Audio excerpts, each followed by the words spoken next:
अस्सलाम वालेकुम। आज की इस वीडियो में हम देखेंगे कि 7 ऐसी कौन सी वजूहत हैं जिनकी बिना पर आपका स्पर्म काउंट जो है वो लो हो जाता है, कम हो जाता है। कि लो स्पर्म काउंट का मतलब ये नहीं होता कि आप बिल्कुल भी बच्चा पैदा नहीं कर सकते या आप नामर्द कहलवाएंगे। तो इसका ये मतलब होता है कि ये एक बीमारी है जो कि मेडिसिन लेने से, दवाई लेने से, डॉक्टर से कंसल्ट करने से या मेन जो है वो आपकी खुराक को बेहतर करने से स्पर्म काउंट को इम्प्रूव किया जा सकता है, बढ़ाया जा सकता है। ये कि इतना खास बड़ा इशू नहीं होता जितना लोग इसको समझ लेते हैं। तो अगर हम वजूहात की बात करें कि कौन सी वजूहात के ऊपर स्पर्म काउंट जो है वो कम हो जाता है। और एक और चीज़ ये है कि स्पर्म काउंट बेसिकली क्या होता है, जो मनी होती है, लिक्विड होता है, उसके अंदर और भी काफ़ी सारी चीज़ें होती हैं। कुछ हार्मोन्स की सिक्रेशंस होती हैं, कुछ ग्लैंड्स की सिक्रेशंस होती हैं, इनको कलेक्टिवली जो है सीमन कहा जाता है। तो सबसे पहली वजह क्या है कि अल्कोहल, जो लोग शराबनोशी करते हैं, अल्कोहल का यूज़ करते हैं, उनके अंदर स्पर्म काउंट जो है वो कम हो जाते हैं। ना सिर्फ सीमन की क्वालिटी कम होती है, उनके अंदर जो है जो टेस्टोस्टेरोन हार्मोन होता है जो कि स्पर्म को बनाता है वो भी कम हो जाता है। तो शराबनोशी करने से स्पर्म काउंट कम हो जाता है, इसको छोड़ देना चाहिए। नंबर 2 आता है स्मोकिंग। जो लोग स्मोकिंग करते हैं, सिगरेट नोशी करते हैं, उनके अंदर जो है स्पर्म काउंट भी कम हो सकता है। स्मोकिंग ना सिर्फ स्पर्म काउंट को कम करती है बल्कि ओवरऑल जो सेक्सुअल लाइफ है, जो सेक्सुअल रिलेशनशिप है मियाँ बीवी के दरमियान, उस पर भी बहुत ज़्यादा इफेक्ट करती है। तो अल्कोहल के बाद स्मोकिंग भी स्पर्म काउंट को कम कर सकती है, स्मोकिंग भी नहीं करनी चाहिए।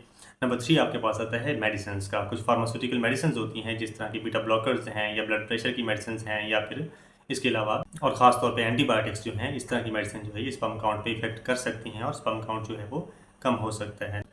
और नंबर 4 है अपने पास हार्मोनल इम्बैलेंस। जो हार्मोन्स होते हैं, क्योंकि दिमाग और टेस्टोस्टेरोन से कुछ हार्मोन्स रिलीज होते हैं, इनका बहुत अहम रोल होता है स्पर्म की प्रोडक्शन में, स्पर्म को बनाने में। अगर हार्मोन्स इम्बैलेंस होंगे, टेस्टोस्टेरोन है, FSH है, LH है, फोलिकल स्टिमुलेटिंग हार्मोन है, ल्यूटिनाइजिंग हार्मोन है, अगर इनका लेवल कम होगा, ये लो होंगे, तो भी स्पर्म काउंट जो है वो कम हो सकता है। तो इससे हार्मोन्स का बैलेंस होना भी बहुत ज़रूरी है। अगर किसी के स्पर्म काउंट कम है तो उनको अपना हार्मोनल प्रोफाइल जो है, हार्मोन्स के टेस्ट जो है, फर्टिलिटी प्रोफाइल जिसे कहते हैं, टेस्टोस्टेरोन, FSH, LH, प्रोलैक्टिन वगैरह, ये भी लाजमी करवाने चाहिए। तो अगर ये इनका लेवल कम होगा तो स्पर्म काउंट भी कम हो सकता है।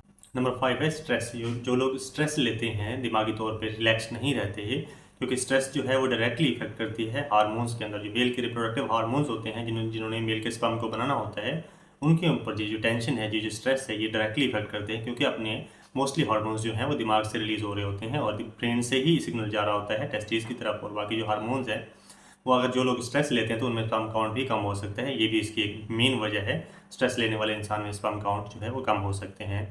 और नंबर 6 आता है ओबेसिटी, मोटापा। मोटापा डायरेक्टली इफेक्ट करता है स्पर्म काउंट के ऊपर। जो लोग बहुत ज़्यादा मोटे होते हैं, फैट जिनके अंदर बहुत ज़्यादा होती है, उनकी ना सिर्फ स्पर्म की जो है वो काउंट कम होता है, बल्कि स्पर्म की मॉर्फोलॉजी, उसका स्ट्रक्चर जो है वो भी इफेक्टेड होता है मोटापे की वजह से। तो ओबेसिटी वाले बंदे को चाहिए कि वो एक्सरसाइज करे और अपने फैट जो है वो जितना हो सके वेट लॉस करे, ताकि उसके स्पर्म काउंट जो है वो इम्प्रूव हो सके। नंबर 7 है इन्फेक्शन। यूटीआई इन्फेक्शन भी हो सकता है, और मेल के अंदर खासतौर पे जो सेक्सुअल रिलेशन के दौरान इन्फेक्शन हो जाता है वो बहुत ही खतरनाक होता है और वो इफेक्ट कर सकता है स्पर्म काउंट के ऊपर। जिन मेल के अंदर अगर इन्फेक्शन होगा, उन्हें अपना यूरिन का टेस्ट करवाना चाहिए, अपना सीमन का टेस्ट करवाना चाहिए। अगर सीमन के अंदर पस सेल्स बहुत ज़्यादा आ रहे हो तो इसका मतलब ये होगा कि सीमन के अंदर कोई इन्फेक्शन है जो कि उनके सीमन स्पर्म काउंट को वो कम कर रहा है। तो इन्फेक्शन भी डायरेक्टली इफेक्ट करता है स्पर्म काउंट के ऊपर। अगर किसी का स्पर्म काउंट कम है तो उनको अपना सीमन टेस्ट करवाना चाहिए और उनको मेडिकेशन की तरफ जाना चाहिए। Thank you so much.